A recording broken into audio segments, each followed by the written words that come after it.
Hola hermanos, qué bueno que doy gracias a Dios por los que han decidido tomar esta clase.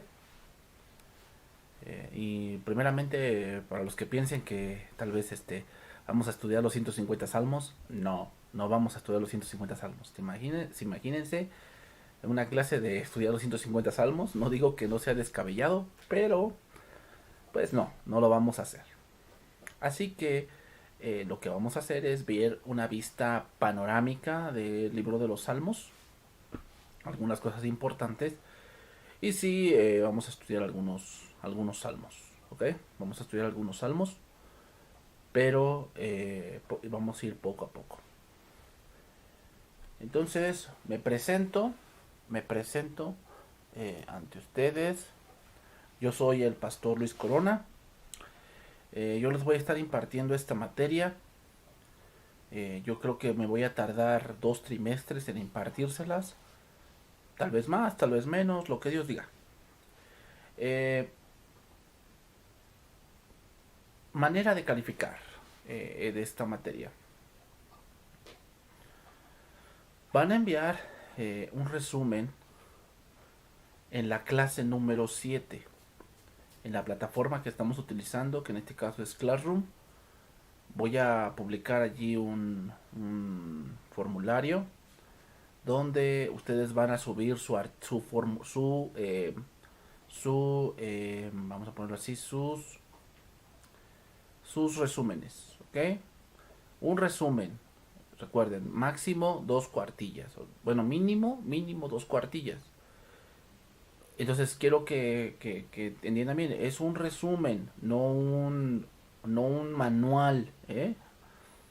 No un manual, ¿ok? Eh, de vez en cuando yo publicaré alguna pregunta en la, en la plataforma, y tal vez eso les dé un punto extra. Iremos haciendo algunas cosas para que podamos seguir interactuando y seguir aprendiendo lo más que podamos.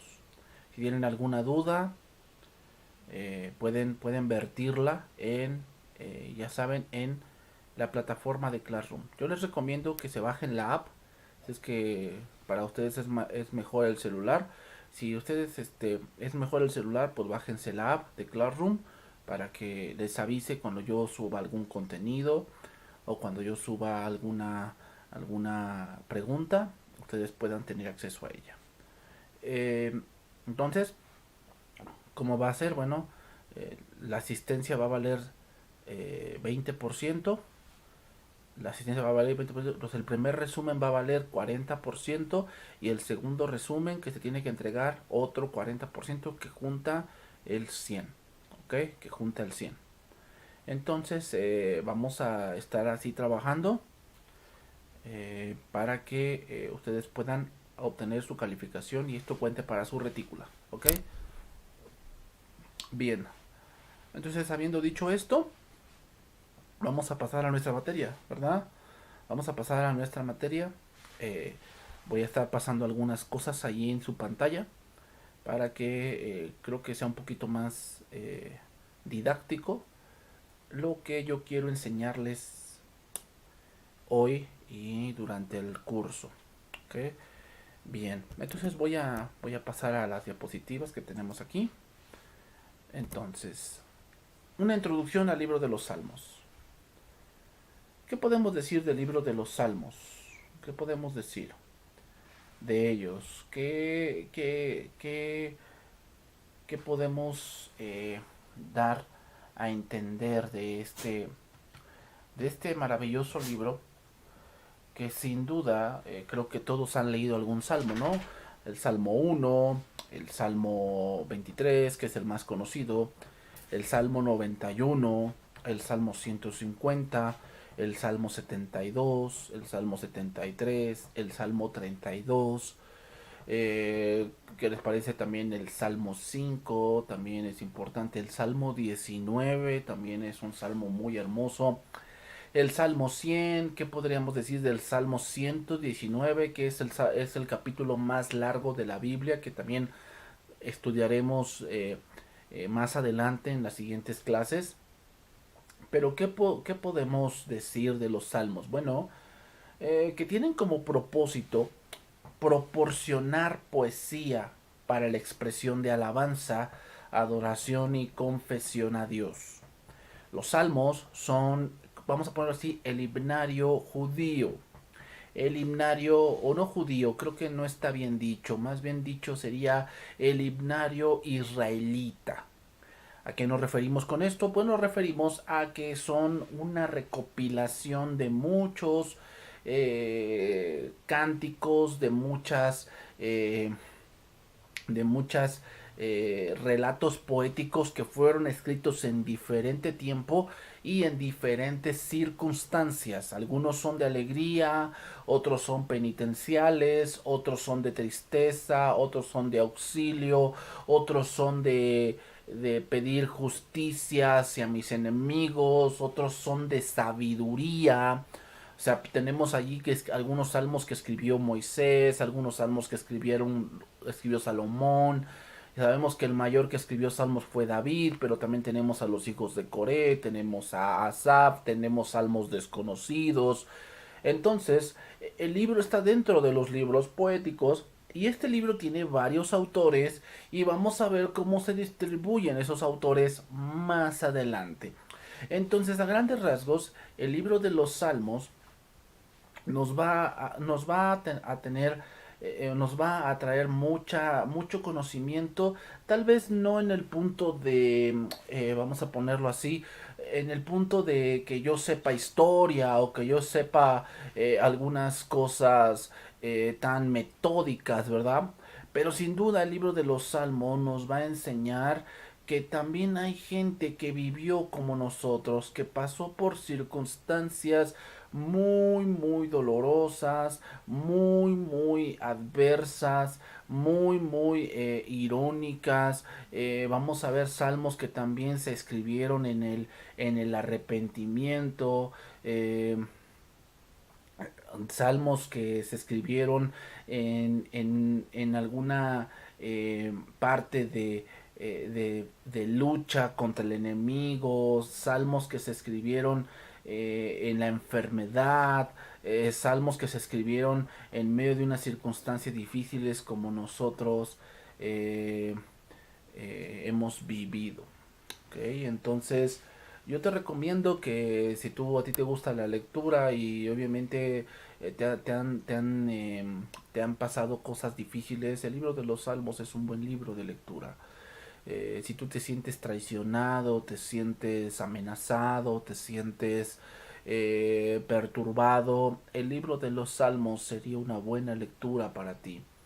Hay muchas cosas que podríamos mencionar de los salmos que iremos mencionando con el tiempo.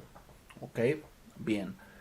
Voy a pasar más adelante. Ahí tenemos tomé un versículo del Salmo 119, versículo 53, que dice allí: horror se apoderó de mí a causa de los inicuos que dejan tu ley.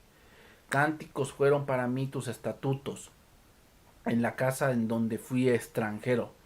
Me acordé en la noche de tu nombre, oh Jehová, y guardé tu ley. Estas bendiciones tuve porque guardé tus mandamientos. ¿A qué bendiciones se refiere el salmista?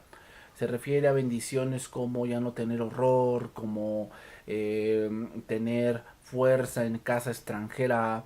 También se refiere a tener sabiduría en medio de una circunstancia muy adversa. Cosas así que vienen por guardar los mandamientos.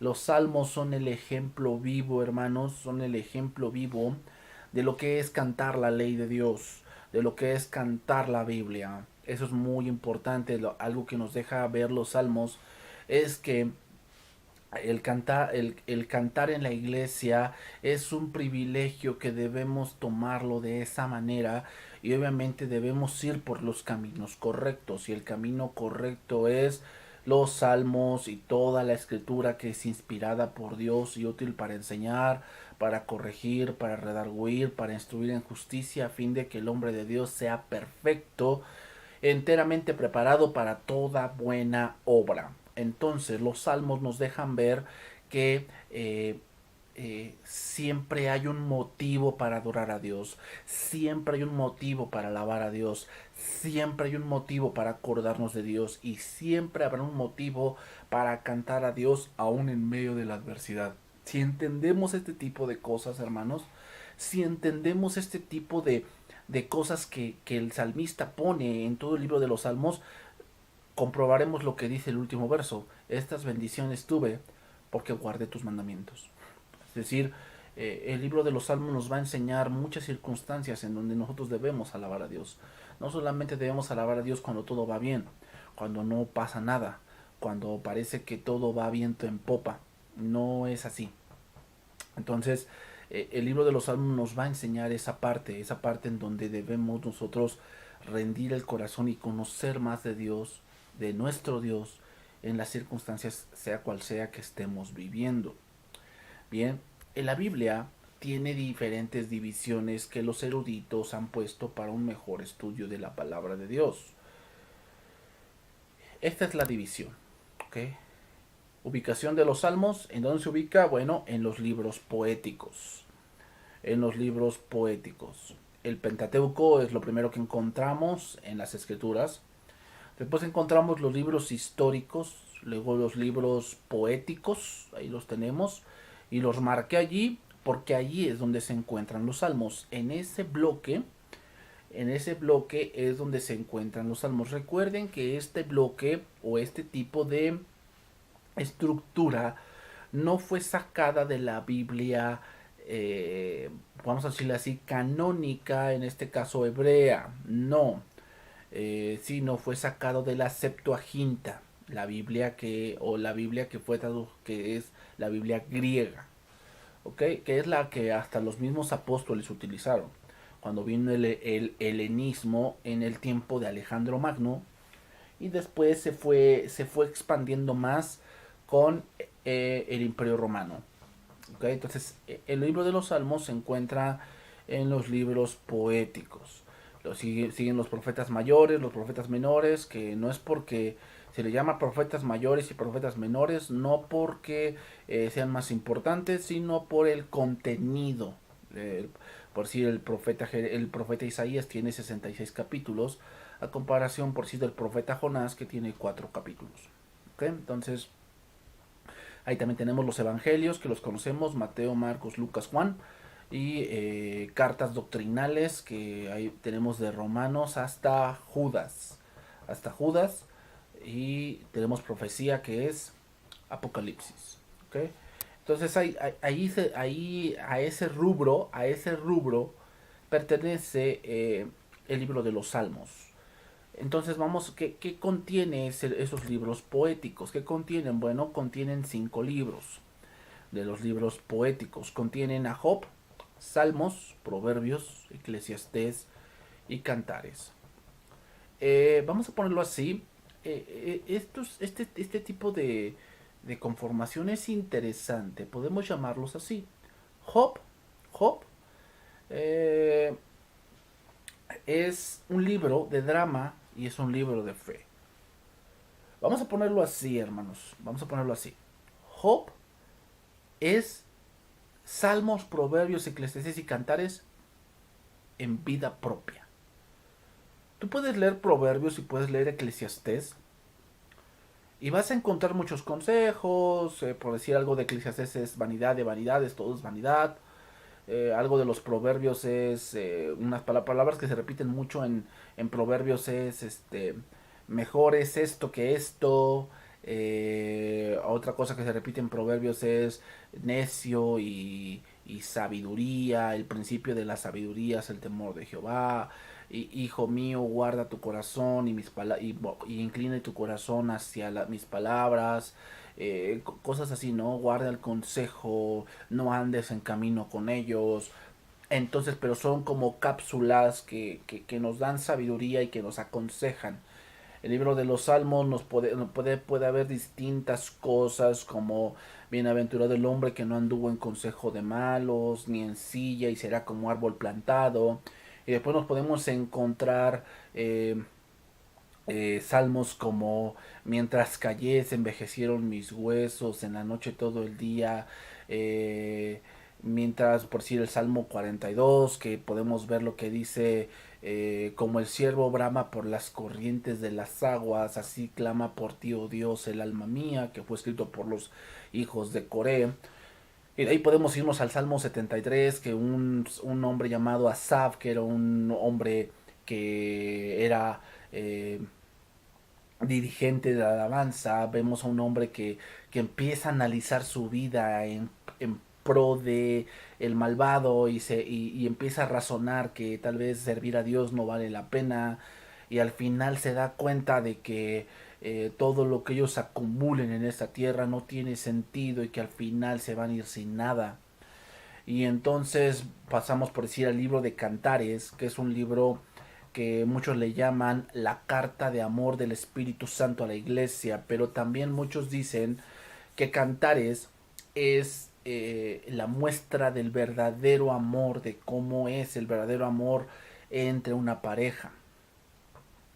Un amor donde se expresa obviamente la belleza, donde se expresa el mucho, el mucho querer, eh, la mucha vista. Sin embargo, podemos ver esto, que la belleza no es tanto lo que tenemos, sino lo que nos rodea. Entonces vemos ahí cómo ejemplifica Salomón con la Sulamita, por decir que en cosas que tal vez hoy no nos parecerían hermosas, pero nos hace entender que Salomón al comparar a la Sulamita con muchas cosas que hoy tal vez no vemos tanto, nos damos cuenta de la mucha observación que Salomón tenía de la naturaleza. Y Job conjunta todas estas cosas. Job es como que el punto vivo de lo que es ser sabio, Proverbios, de lo que es alabar a Dios en tiempo de adversidad, cuando dijo Dios dio, Dios quitó, sea el nombre de Jehová bendito. Ahí vemos los salmos. El ver cómo maldice Job el día de su nacimiento, porque no entiende muchas cosas que está viviendo, porque está viendo que en la vida del hombre las cosas a veces son injustas. Eso es Eclesiastés. Pero al final nos damos cuenta el cómo Dios muestra el amor para con una persona que es fiel y que tal vez para el hombre no vale nada, pero para Dios un hombre de obediencia, a pesar de que el mundo no lo vea, para Dios es un gran tesoro, y podemos ver Cantares. Entonces, los libros poéticos se escribieron en la Edad Oscura, es decir, en el tiempo en que Israel se había ido tras la idolatría. Ahí se escribieron estos salmos, estos libros poéticos. Los escritores de los libros poéticos expresan las vivencias del corazón en estos libros. Pertenecen a la edad de oro de la nación de Israel, es decir, del tiempo de Salomón. Y había gran paz, había gran riqueza, ¿ok? Pues podemos decir de Job. Job es un libro de drama y es un libro de fe. Salmos, que es el que nos toca estudiar, es un libro lírico, es un libro de oración, es un libro de alabanza, es un libro de una expresión hacia lo que Dios es. Proverbios es didáctico, es decir, no, es para enseñanza, y el énfasis es la conducta. Vemos mucho en Proverbios que aquel que obra mal le irá mal, que eso es la conducta. Habla mucho de la formación de una persona. Eclesiastés también es didáctico, pero habla de la vanidad, es decir, Eclesiastés fue escrito por Salomón ya en su edad avanzada, ya en su edad madura, ya en su edad de declive, y podemos ver que Salomón nos enseña en Eclesiastés que dedicar la vida a solamente gozarla es vanidad. La conclusión a la que se llega es: ama a Dios y guarda sus mandamientos, porque ese es el todo del hombre. Es decir, Salomón dice: mira, Está bien que a veces como jóvenes, como jóvenes maduros, como adultos, ya empezamos a preocuparnos, ¿verdad? Por una casa, un coche, un buen salario, un buen trabajo, un seguro de vida, un seguro médico, un seguro de gastos menores, un seguro de gastos mayores. Está bien, pero sábete que el todo del hombre es obedecer a Dios. Y Cantares también es didáctico y es un libro de amor que nos enseña que el amor, hermanos, el amor no es lo que decimos, sino lo que hacemos. ¿Ok? Vamos a analizar un poco el libro de Job. En este tiempo, en esta hora, vamos a analizar un poco el libro de Job. Qué es lo que nos enseña el libro de Job. Aquí yo les puse dos versos donde vemos esto. El libro de Job. Dice ahí el Job capítulo 19 verso 25. Dice, yo sé que mi redentor vive y al fin se levantará sobre el polvo. Y después de deshecha esta mi piel, en mi carne he de ver a Dios. Lo voy a leer en lenguaje actual, que lo tenemos del lado derecho. Yo sé que mi Dios vive y sé que triunfará sobre la muerte y me declarará inocente. Cuando mi cuerpo haya sido destruido, veré a Dios con mis propios ojos. Job. Se dice que el libro de Job o el libro de Job es el más antiguo de la Biblia. No es el Génesis, es Job. Job vivió mucho más antes que Moisés y mucho más antes que Abraham. Job, aunque no había escritos en que había de haber una resurrección, él tuvo una revelación clara de que él vería a Dios. Por eso dice, yo sé que mi redentor vive. Job es considerado, como te lo dije, el primer libro escrito. Job presenta a Cristo como redentor, ahí lo vemos ahí puesto. Que el libro de Job trata con unos misterios más grandes que todas las edades y es la pregunta misteriosa de ¿por qué sufren los justos? ¿Por qué sufren los justos? Esa es la pregunta que vamos a estar respondiendo en este libro de Job. ¿Por qué sufren injusticias los inocentes? Entonces los castigos y pruebas no son siempre por pecado, que eso hay que aclararlo bien. Los castigos y pruebas no siempre son por pecado, pero Dios muchas veces las permite para nuestro carácter y nuestra educación cristiana. Que muchas veces vamos a sufrir injusticias porque, pues, ¿cómo perdonaríamos a alguien si nadie nos ofende, ¿no? Dice el Padre Nuestro, y perdona nuestras ofensas como nosotros perdonamos a los que nos ofenden. ¿Cómo perdonaríamos si nadie nos ofende? ¿Cómo? Muchas veces Dios lo permite. ¿Para qué? Para que perdonemos.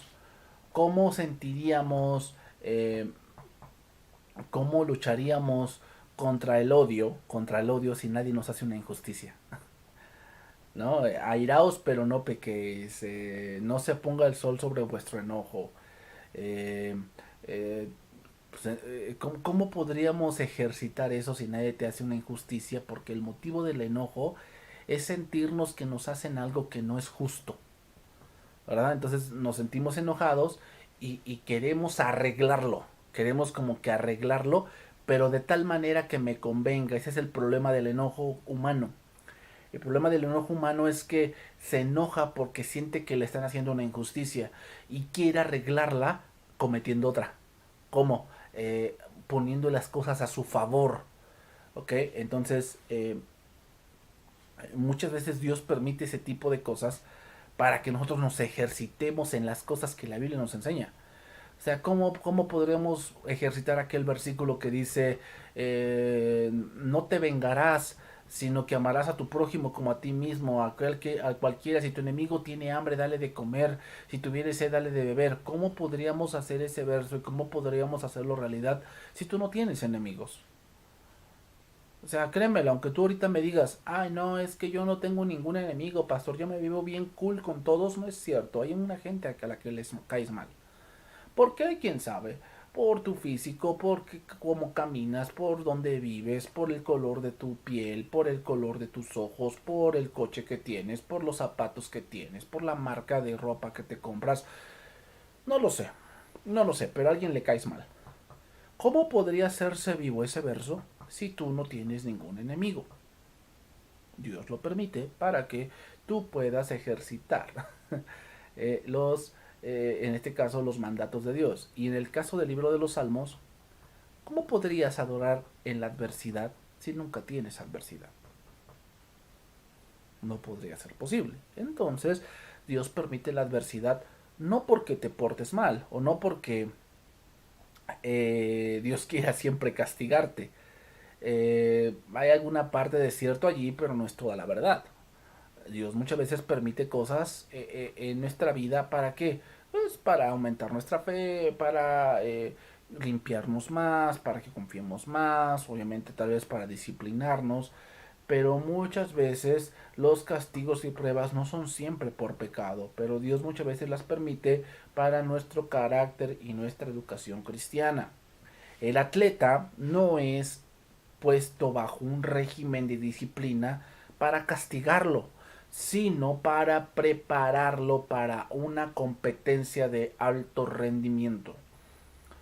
Muchos podrían decir, bueno, es que este hombre o este atleta entrena 2 veces al día y lo ponen a hacer gimnasio 2 horas seguidas o 3 horas seguidas y tiene un régimen alimenticio muy estricto, tiene que dormir a tales horas y nada de fiestas, nada de vino, nada de alcohol, nada de que salgo con mis amigos, cosas así, ¿no?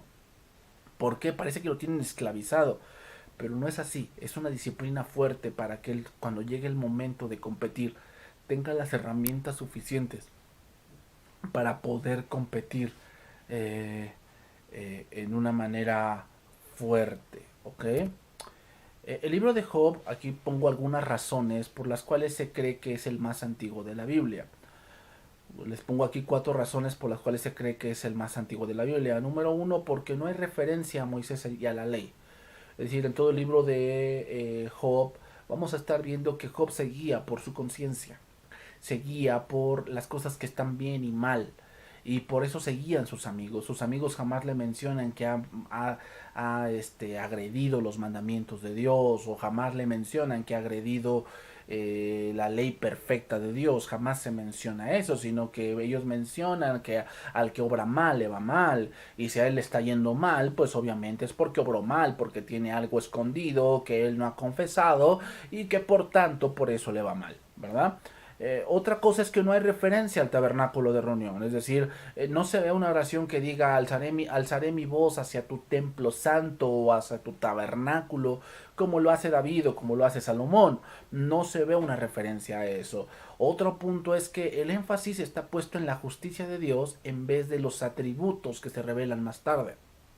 Es decir, Job tenía una visión de Dios en el decir que Dios es justo y obviamente él atenderá su oración, él será justo con él le dará lo que él necesita, pero jamás se pone como en los salmos, como que ya vemos atributos como su omnisciencia, su omnipresencia, ¿no? Como el Salmo 103, donde vemos la creación de Dios, ¿no? Donde dice, mi embrión vieron tus ojos, y en tu libro estaban escritas todas aquellas cosas sin faltar una de ellas, cosas así, ¿no? Donde vemos en el libro de los Salmos que se exaltan los atributos de Dios. Y último punto aquí, por lo que se cree que es el más antiguo de la Biblia, es porque hay un ambiente rústico de pastores, rebaños y tiendas. Es decir, todavía no se escucha allí de palacios, no se escucha allí de grandes casas artesonadas, no se escucha mucho de mucha dinastía como en los tiempos ya de David o en los tiempos de Moisés. Ok, ahora pasaremos al libro de los Salmos. El libro de los Salmos, aquí como los puse aquí, primero vamos a ver el título del libro de los Salmos. ¿Qué es lo que nos está enseñando este título? Bueno, recuerden que la palabra libro de los Salmos viene de la Septuaginta. De ahí viene la palabra salmos. Y en su forma castellana sería salterio. La palabra salmo sería salterio, que viene de la Septuaginta. ¿Ok? Aquí les voy a remarcar algunas cosas que se me hacen importantes. A ver el grosor, ahí está. Bien, entonces estamos aquí en este punto, la Septuaginta, y esto nos estamos hablando de que la palabra de los salmos viene de esta versión griega que es la Septuaginta. Ok, también después viene la Vulgata, que son la transliteración del griego, y de ahí viene salio. Salio que significa puntear o tañer. Inicialmente se usaron referidas a un instrumento de cuerdas o a la ejecución musical a un instrumento de cuerdas.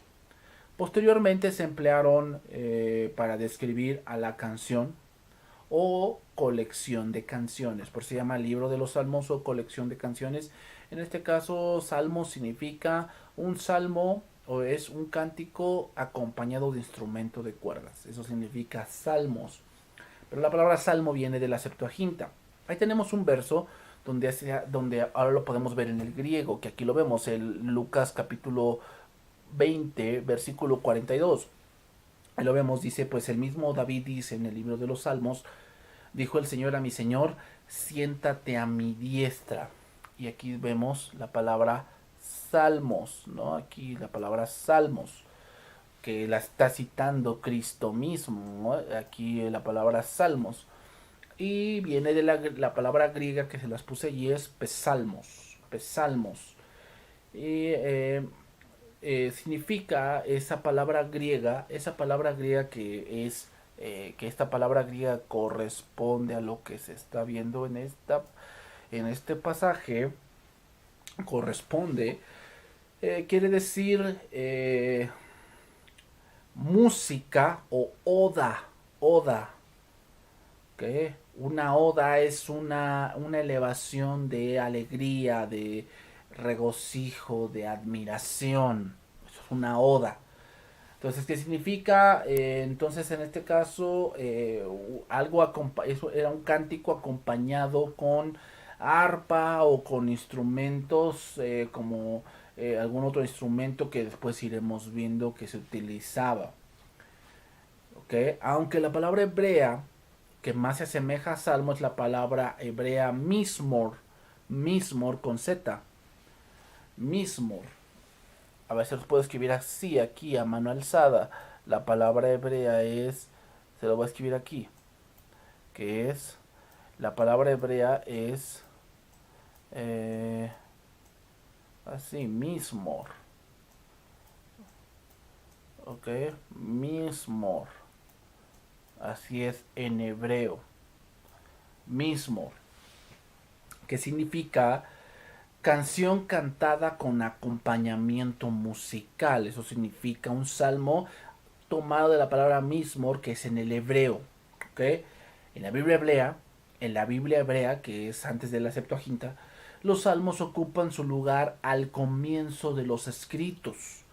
Que ocupan su lugar al comienzo de los escritos, y la costumbre rabínica los ubica antes de Proverbios y del resto de la literatura de sabiduría, suponiendo que la colección de David debería preceder a la de su hijo Salomón, ¿okay? Es decir, que pues, obviamente David fue primero, entonces lo ubican o lo ponen en ese orden de que los salmos de David son primero y después todos los escritos de su hijo. ¿Ok? Entonces, continúo con esta parte. La enumeración de los salmos. El libro de los salmos estamos acostumbrados a pensar que en 150 salmos, pero la Septuaginta tiene un salmo 151 que no tenemos en nuestra Biblia. Y este salmo trata de la victoria de David sobre Goliat. ¿Ok? Sobre Goliat. Este salmo, la Septuaginta admite que el salmo está fuera del número, Otros sistemas combinan los salmos y dividen los salmos, que han tenido como resultado un total de 147, y eso lo vemos en el libro del Talmud. En el Talmud nada más tenemos 147 salmos, y eso se debe a que hay salmos que los unen en uno solo, o que los cortan y los ponen de otra forma. Por decir, también hay otras Biblias o otros escritos que tienen 149. Y por decir así, por decir, se une el Salmo 1 con el Salmo 2, o el 9 con el 10, o el 144 con el 145. Así va uniendo Algunos se van uniendo los salmos y obviamente eso hace que la numeración vaya siendo distinta. ¿Ok? Otro punto acá. El libro de los salmos se divide en 5 libros, que ya lo tenemos allí. Esos 5 libros representan el Pentateuco. El libro número 1 tenemos allí al Génesis, que tenemos desde el capítulo 1 al 41. Después tenemos el libro número 2 del Éxodo, que se refiere al Éxodo del capítulo 42 al 72. Después tenemos el libro número 3, que significa el Levítico, del capítulo 73 al 89. Después el libro número 4 de Números, que es del capítulo 90 al 106. Y el libro número 5 que hace referencia a Deuteronomio, que es del capítulo 107 al 150. El libro está dividido en 5 libros, el cual se les llama libros, por eso le llama el libro de los Salmos. ¿Okay? Estos libros representan distintas colecciones de himnos que en diferentes épocas de la historia de los antiguos hebreos eran empleados en la liturgia del templo y que finalmente fueron incluidos en un solo libro. ¿Okay? El libro de los Salmos es en efecto la unión de 5 libros y cada uno termina con una doxología.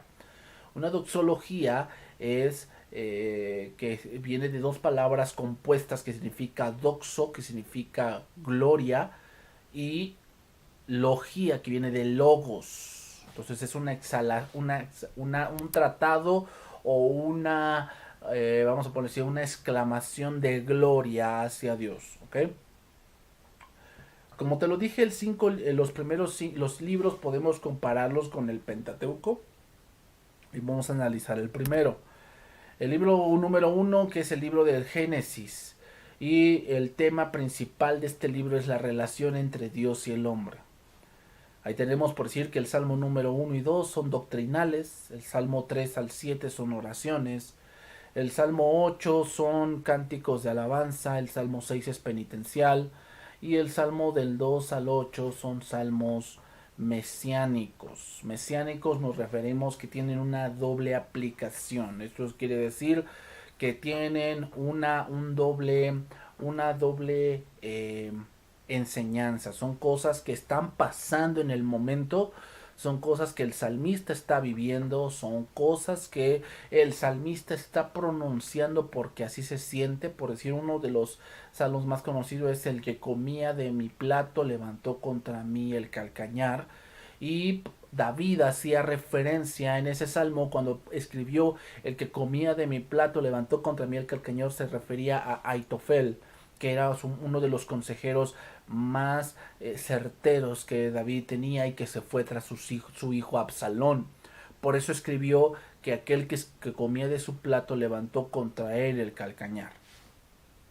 Pero ese salmo se aplicó después para lo que hizo Judas con el maestro, diciéndole, aplicando ese mismo salmo, diciendo, el que comía de mi plato levantó contra mí el calcañar. Entonces, aunque David escribió eso viendo su vivencia, inspirado por el Espíritu Santo, estaba escribiendo algo que al Mesías le pasaría. Después vamos a analizar algunos de esos salmos para que podamos comprobar esto. ¿Ok? Pasamos al libro número 2. Número 2, el libro número 2 es el libro que hace referencia al Éxodo. Y el Éxodo, la palabra Éxodo significa salida. ¿Ok? Y hace referencia a la redención. Ahí vemos el tema del libro es la redención por sangre y por el poder de Dios. Ese es el tema que vamos a estar viendo en este libro. Tenemos ahí desde el Salmo 42 al Salmo 72. En los primeros salmos de esta sección se escuchan los gemidos de un pueblo oprimido que llora buscando a Dios. ¿Okay? El primer salmo, que es el Salmo 42, y es el salmo que le citaba, y es: como el ciervo brama por las aguas, así clama por ti, oh Dios, el alma mía. Y fue escrito por los hijos de Coré ese salmo. ¿Cuándo vendré y me presentaré delante de ti? Fueron mis lágrimas, mi pan de día y de noche, mientras todos me dicen, ¿dónde está tu Dios? Nos imaginamos, hermanos, teniendo ese salmo en esclavitud, es un salmo que se compagina perfectamente. Y es que un pueblo oprimido fueron sus lágrimas, su pan de día y de noche, mientras los egipcios les decían, ¿dónde está tu Dios? Y al recordar todas estas cosas, mi alma derramo dentro de mí. ¿Por qué te abates, oh alma mía, y por qué te turbas dentro de mí? Espera en Dios, porque aún yo he de alabarle. Entonces empezamos por ese salmo, el Salmo 42, viendo gemidos de un pueblo oprimido que llora buscando a Dios. Y en el Salmo 45 vemos que su oración ha encontrado respuesta. Los enemigos han sido derrotados y ahora tienen un rey. La redención obtenida y las bendiciones que disfrutan los que aceptan el gobierno divino son tema de los salmos que siguen después, ¿ok? Que entonces el tema de este libro es la redención por sangre y por el poder de Dios. El último salmo, que es el Salmo 72, que ahí tomé un pasaje, nos habla del reinado justo y glorioso de Cristo. Y ahí tomo un pasaje que dice que es la doxología con la que termina este segundo libro, que dice ahí, bendito su nombre glorioso para siempre. Y toda la tierra sea llena de su gloria. Amén y amén. Ahí lo tenemos en traducción viviente. Alaben su glorioso nombre por siempre. Que toda la tierra se llene de su gloria. Amén y amén. El libro del Éxodo termina diciendo que la gloria de Jehová llenó el tabernáculo. Y esta parte de los salmos termina diciendo que la gloria de Dios debe llenar toda la tierra, haciendo alusión a que ahora Dios habita en el cuerpo humano de aquellos que han aceptado el regalo de Dios por medio de Jesucristo. Bien, hermanos, voy a pasar al último punto para terminar esta primera clase. El libro número 3 que habla de o se compara al libro de Levítico. Levítico se le llama así Levítico porque hace referencia a todas las instrucciones sacerdotales que le correspondían a la tribu de Leví. El tema de este libro es la santidad y empieza con el Salmo 73. Tenemos allá el Salmo 73 que fue escrito por Asaf y es un salmo donde vemos, por decir, donde vemos este pasaje famoso que dice, mi carne desfallece, mas la roca de mi corazón y mi porción es Dios por siempre. Por siempre. Mas los que se alejan de Jehová perecerán. Tan tonto fui, era como una bestia para ti, hasta que entré en tu santuario entendí el fin de ellos. Entonces, veamos el punto aquí. Tenemos que ver ese salmo en un punto de alguien que está sirviendo a Dios fuertemente, que era Asaf. Asaf como levita, o sea, la vida de un levita era puramente el santuario. Ellos no podían tener, vamos a ponerlo así, no podían tener una vida normal. Los levitas tenían una consagración, porque obligación no es, sino una consagración que Dios les había dado.